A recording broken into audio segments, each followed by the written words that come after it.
आप सबको प्रभु यीशु मसीह के नाम से मेरा जय मसीह की।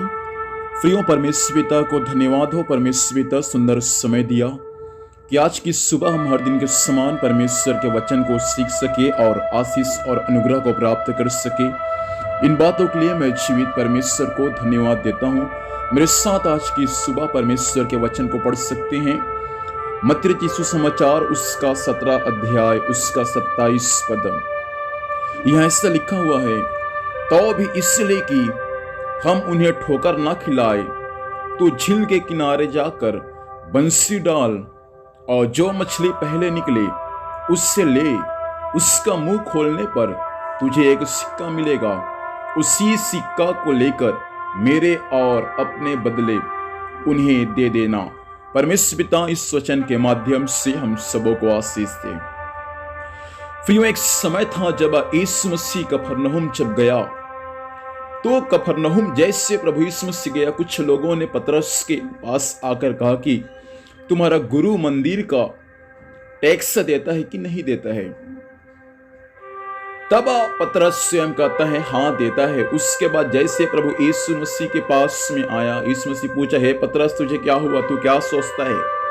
पृथ्वी के राजा महसूल लेने वाले कर लेते हैं, तो क्या वह अपने पुत्रों से या परायों से कर ना ले?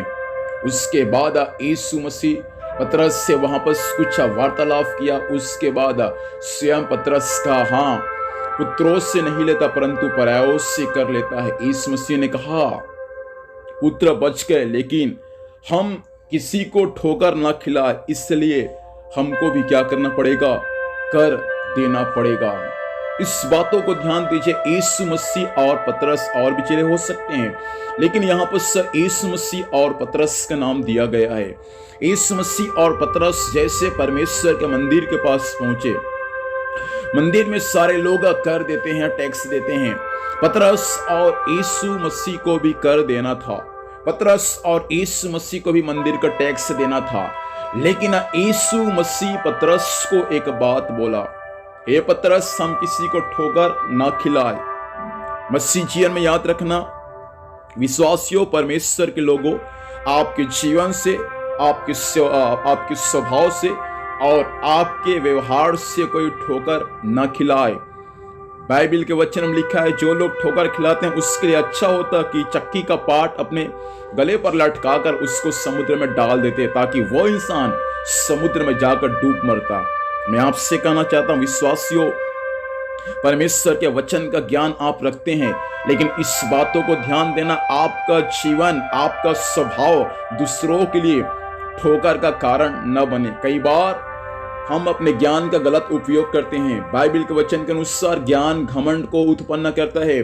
जो ज्ञान परमेश्वर के वचन के अनुसार आपको मिला है, आपने परमेश्वर के ज्ञान को प्राप्त किया है, वो ज्ञान यदि घमंड आपके जीवन में उत्पन्न करता है, तो बाइबल के वचन के अनुसार यदि हमारे जीवन से कोई ठोकर खा रहा है, इससे भला होता है कि तू चक्की का पाट अपने गले पर लटकाकर लोग तुझको समुद्र में डाल देते और तू डूब मरता। बाइबल का वचन बहुत कठोर है, इस बातों को ध्यान दीजिए। परमेश्वर प्रेम करने वाला परमेश्वर है और वो परमेश्वर जलन करने वाला भी परमेश्वर है। इस मसीह कहा हम किसी को ठोकर ना खिलाए। पतरस इसलिए तू एक काम कर, जा झील के किनारे और वहां बंसी डाल और जो मछली पहले मिलेगा उसके मुंह से एक चांदी का सिक्का तुझे मिलेगा। उस चांदी के सिक्का को लेकर आ और मेरा और तुम्हारा उनको कर दे देना।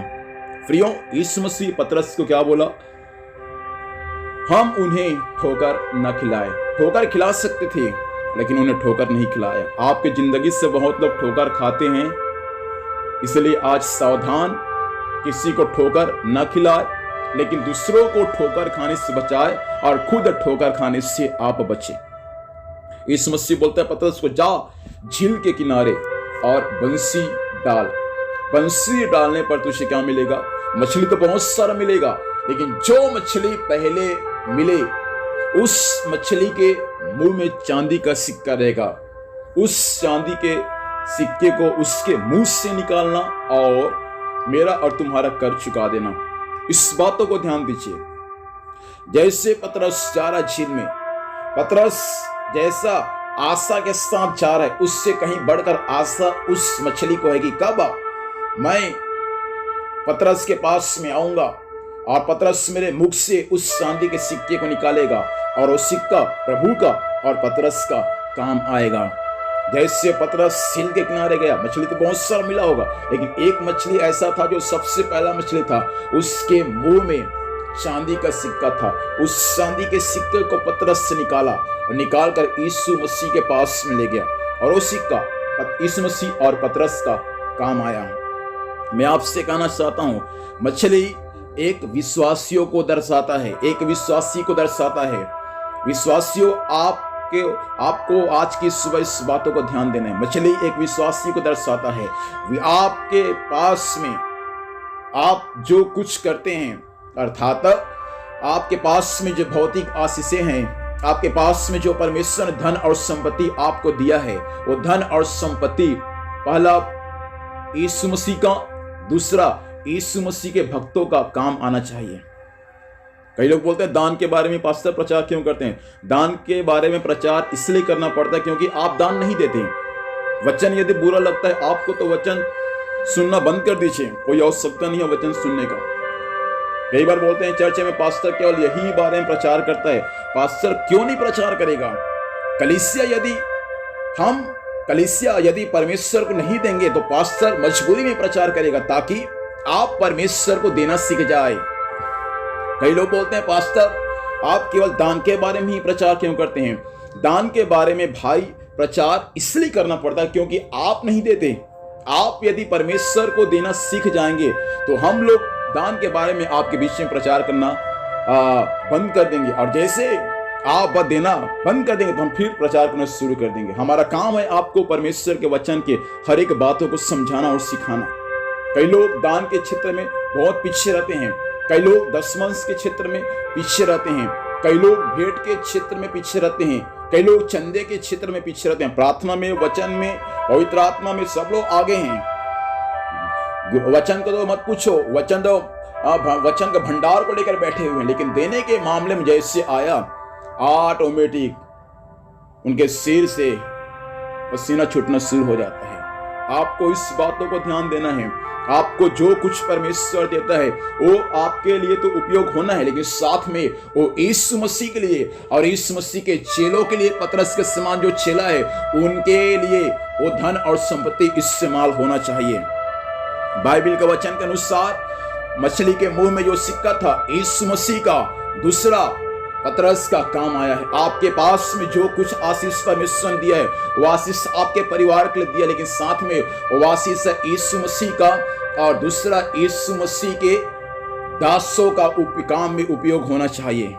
इसलिए आज से देना सीखिए, कलीसिया में आज से देना सीखिए। आप जिस कलीसिया में संगति करते हैं, मैंने जैसा कल कहा, जिस कलीसिया में आप संगति करते हैं, जिस कलीसिया में आप आराधना करते हैं, आपका दशमांश उसी कलीसिया में जाना चाहिए। भेंट, चंदा और दान आप दे दें और अच्छी बात है, दूसरों के सबके, लेकिन आपका दशमांश जो है कलीसिया में जाना चाहिए। इस बातों को ध्यान दीजिए। इसलिए आज हम प्रभु से प्रार्थना करें, परमेश्वर जो कुछ आपने मुझे दिया प्रभु जी, वे यीशु मसीह आपका और आपके भक्तों का काम में उपयोग हो जाए। आइए प्रार्थना करेंगे। सर्वशक्तिमान परमेश्वर पिता, हम यीशु के नाम से आपके पास में आते हैं। इस वचन के अनुसार चलने के लिए सहायता कर। आज से प्रभु जी वचन सुनने वाले हर एक लोग परमेश्वर पिता आपको देने वाले बन जाए, ताकि जीवन हर एक का आप में आशीषित होने पाए। आज के दिन भर संभाल, स्वर्गीय सुरक्षा दे, जाने आने में सहायता कर, हर कार्य प्रभु आपके नाम में सफल होने पाए। धन्यवाद, आपने ऐसे ही किया। यीशु के नाम से मांगते हैं, आमीन। प्रभु हम सबों को आशीष दे। आप सबों को जय मसीह की। Praise the Lord.